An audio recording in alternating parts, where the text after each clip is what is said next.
L'Honda Accord, c'est une très bonne berline. C'est une voiture qui a progressé beaucoup au cours des dernières années. Excellent moteur, probablement le meilleur du lot. Suspension peut-être un peu trop molle, mais évidemment, elle est directement axée sur le confort. Le gros défaut de cette voiture-là, en fait, c'est le design qui est vraiment trop vieillot, qui était vieillot de toute façon à la naissance depuis qu'elle a grossi aussi. L'intérieur aussi fait un peu trop moderne, rétro. Bref, c'est vraiment une question de design qui coule la Honda Accord, malheureusement, parce que pour le reste, elle a un des meilleurs comportements et un des plus sains. Vraiment, chez Honda, il faudrait seulement revoir avec les designers pour améliorer un peu la situation. Ce qu'on remarque surtout avec ce véhicule-là, à première vue, c'est évidemment le design qui date. On aurait préféré que ce soit un petit peu plus agressif ou plus évolué, en fait, design. Ensuite, les autres qualités qu'on remarque, en fait, les principales qualités qu'on a sur la Honda Accord, c'est évidemment la mécanique qui est exceptionnelle, très bien étagée, surtout au niveau de la transmission. Le moteur de 177 chevaux est très silencieux, c'est très agréable.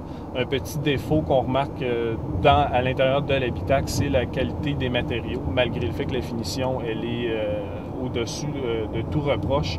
Mais il ne faut pas s'attarder, il ne faut pas trop toucher parce que là, c'est vraiment décevant.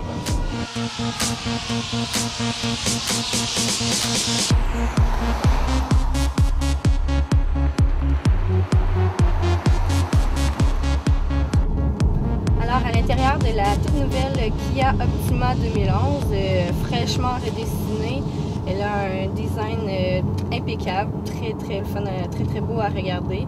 Ensuite, si on parle un petit peu au niveau de l'habitacle, plusieurs matériaux ont été utilisés, tous des matériaux qui s'agencent bien ensemble, donc pour le coup d'œil, c'est très beau.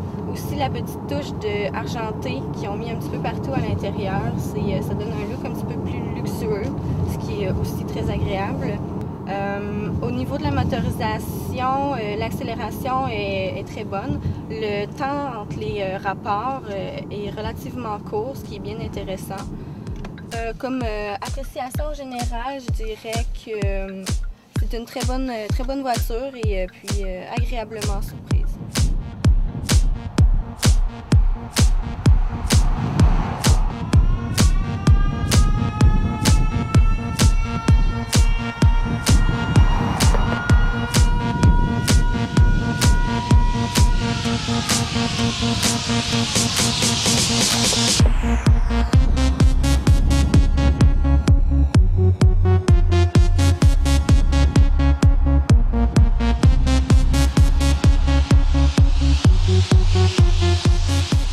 La Fusion, c'est un peu l'entre-deux. C'est celle qui n'est pas tout à fait aussi moderne que la Kia Optima, mais qui a définitivement une silhouette mieux affirmée.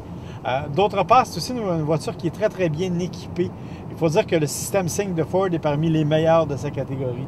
On peut cependant reprocher un peu à la Fusion d'être légèrement bruyante, d'avoir un tableau de bord peut-être un peu trop chargé et d'avoir un moteur qui n'est pas tout à fait à la hauteur, mais surtout une boîte de vitesse qui ne répond pas aussi rapidement que les autres. Malgré tout, c'est un excellent compromis.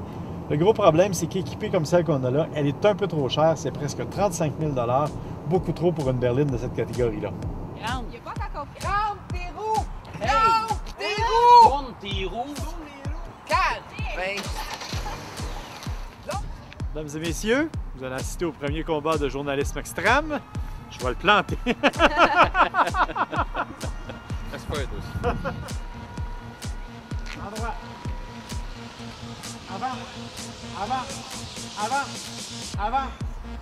Avance encore.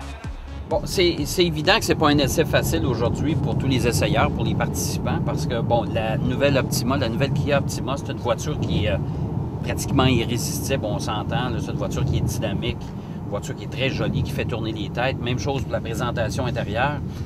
Tandis que chez Honda, bien, la voiture commence à vieillir un peu. Hein, on s'entend là-dessus.